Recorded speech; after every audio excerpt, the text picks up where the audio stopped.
It's Chippy from Ultrabooknews, and in this video I want to take you around the ASUS UX21 Ultrabook, which is in front of me right now. Tell you a bit about what I've learned so far from my hands-on, both this time and last time, and from reviews that I've read as well. So we're going to add that all together in a kind of brief overview and detail of the UX21 in this video. Don't forget that there's going to be follow-up videos. I'm going to do a special on gaming soon on the Ultrabooks. We hope to have the Z830 from Toshiba soon as well, so stay tuned on the YouTube channel. Don't forget to like the video; it helps us keep these things going in the future if you support us. You can follow us on Twitter at Ultrabooknews, and at Facebook on facebook.com/Ultrabooknews. But for the time being, let's get back to the ASUS UX21. So ASUS UX21E, German edition, also known as the ZenBook range of devices. This is 11.6 version. There's a 13-inch version as well. Before I show you the device, and I'm not going to do an unboxing here, but I do want to show you what's in the box. Nice packaging, really nice packaging. And under here we have a case, which is a lot of MacBook Air fans are going to have a little word about this, because it's kind of like the envelope that the first NBA adverts had, if you remember that a few years ago. But it's nice, and it's actually pretty necessary, I think, because the aluminium casings for the ASUS UX21, UX31 can scratch. I've seen them scratched, so be careful. This is just manuals. There's no recovery CD in here. We've got a nice cable tie. I guess that's for the power plug, a cleaning cloth, and your warranty stuff there. So no CDs. Power pack, so it's a wall blister type power pack, very small and light, I think 150 grams in total, and the local adapter goes in there. The other really important thing is these two little adapters here. So the UX21, being a very small and very thin device, has micro connectors all over the place. So this is micro HDMI to VGA adapter. So for those of you with the older style analog inputs, and many of you will on projectors at work and on older monitors as well, I certainly have, this is something you have to keep with you all the time. A little bit annoying because once you lose this, you're going to have to pay for another one, plus you get the annoyance of not having the device when you need it. This is an Ethernet, USB Ethernet adapter, working up to 10100, I think. I don't think it's a giggy speed. Well, it wouldn't be if it's on USB 2, because it wouldn't be fast enough, I don't think. Yeah, so those are two things you might have to take with you. Right, let's have a look at the UX21. So let's take you around the UX21 then.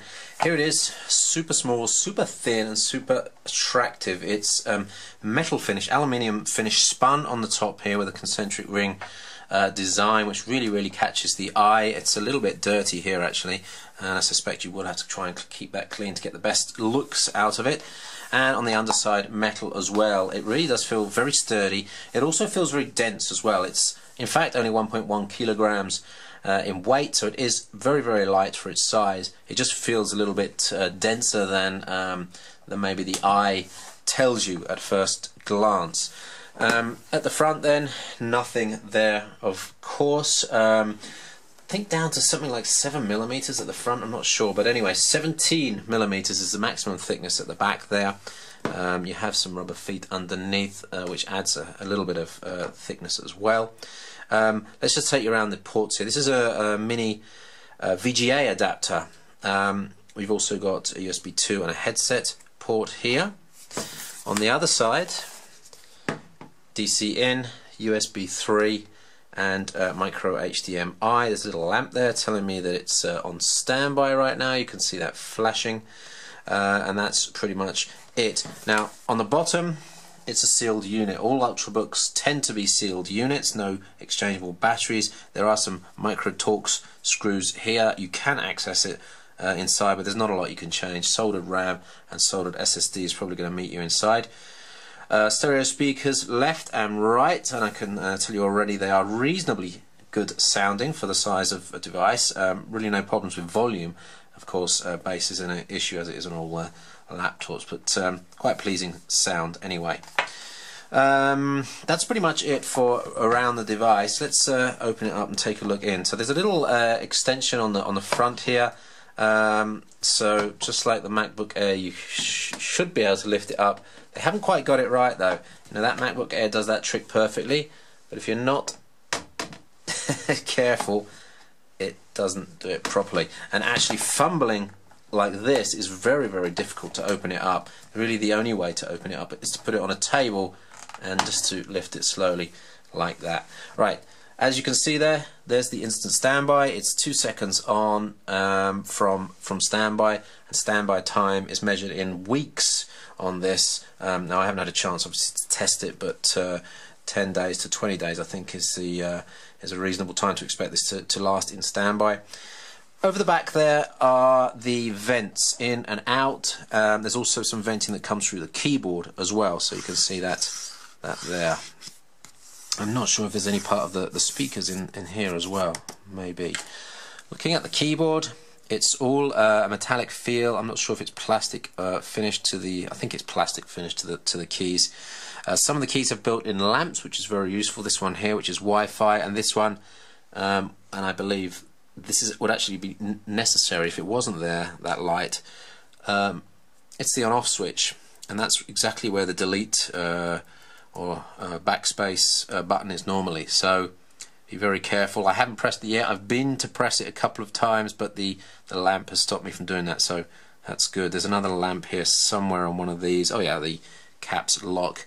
Keyboard quite spacious. It's island style keys. I'll talk about the keys a bit more on the accompanying article with this, because I'm having a few problems kind of, let's say, hitting the ground running with it. It's got a tendency to require a little bit more pressure than I'm used to, and the corners of the keys mean that some key presses don't register. So if you're a touch typist not used to this keyboard, you may find that you'll miss some keys until you really start to change your style a bit, and that I'll have to see how long that takes. Could be days, it may be weeks, and it may be for some not possible, so bear that in mind. It also might be acceptable out of the box for some people, so that's something I'll write more about on ultrabooknews.com. Big single panel trackpad here with click left and right. It's multi-touch as well, so and it's actually pretty usable and quick. I haven't had any issues with it. Note there have been talks that the early versions of the drivers were a problem. I've got the latest drivers on this and I don't have a problem with the trackpad yet. Of course, I've only had this for 1 day so far, but I haven't seen anything in the hours that I've had it so far. Moving on to the screen then. It is 1366 by 768. It's not super high resolution. It's pretty easy on the eye though. The default Windows 7 font size is good and easy to read. But it's a glossy screen. It's also very bright. Now, I've seen this in some screens before. They push the brightness right up and it washes out the colours. It tends to be what's happening on this. There's not I don't get a really great feeling that this colour and the contrast is popping on this, but it is good, totally readable, and works at the sort of standard viewing angle that you'd have as a person sitting on a desk in front of it. You'll note that it fades away pretty quickly when you're moving it up and down, but it has a reasonable left-right viewing angle. So for the single person using this, absolutely perfect, I think. The screen only goes back to that angle, so it doesn't go back all the way. So those of you that lay in bed and have the screen flat out, it's not going to work for you. But the screen is okay there. There's a webcam on the top, and it has a microphone to the left and an indicator lamp to the right.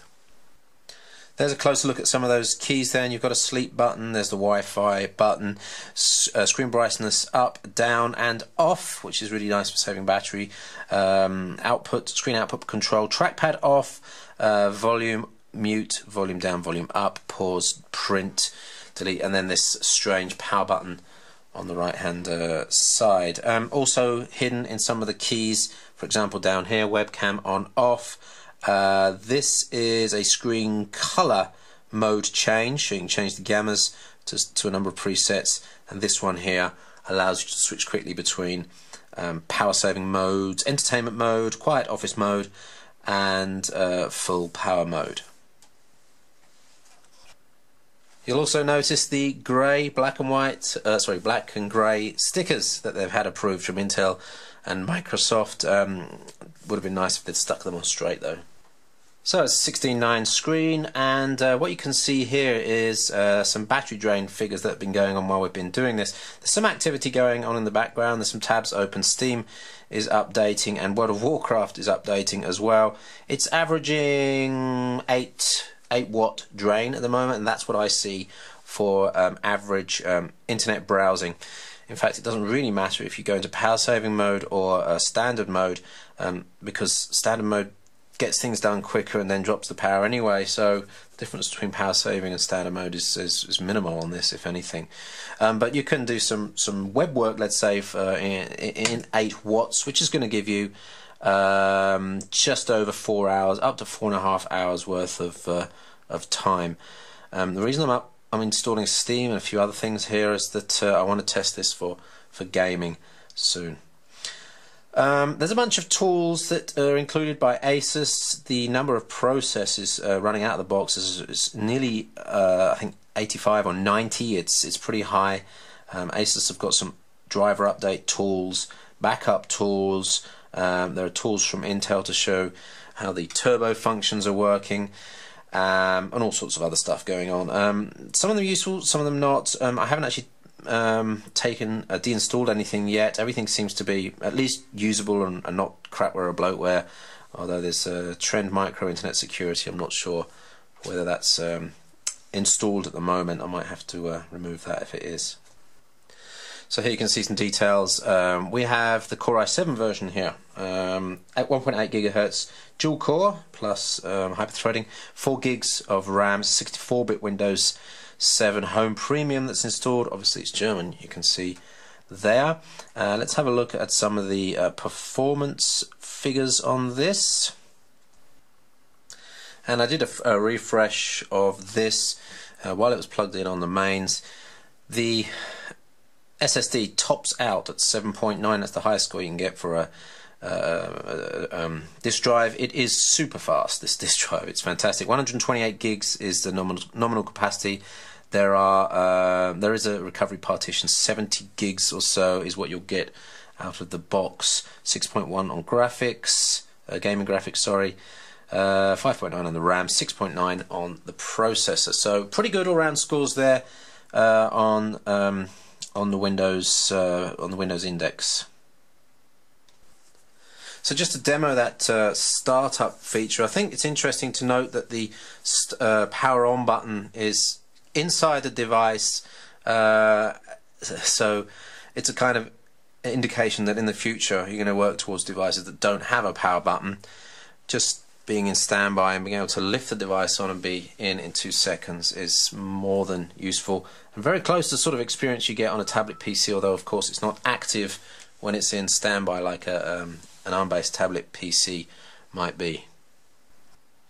So that's about it then for this first video. I'll be going into loads more detail on ultrabooknews.com, and as I mentioned, gaming is going to be one of the things we're going to really look into, as well as productivity and the usual sort of entertainment and video side of things.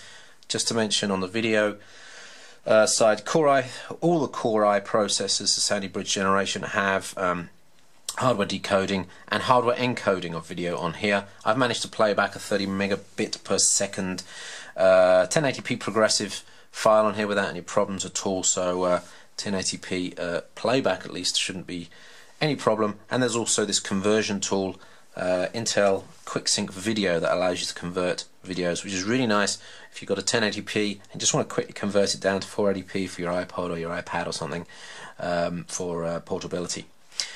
Yeah, so that's about it. UX21. Thanks to ASUS for sending this over. Ultrabooknews.com is where we'll be reporting on it.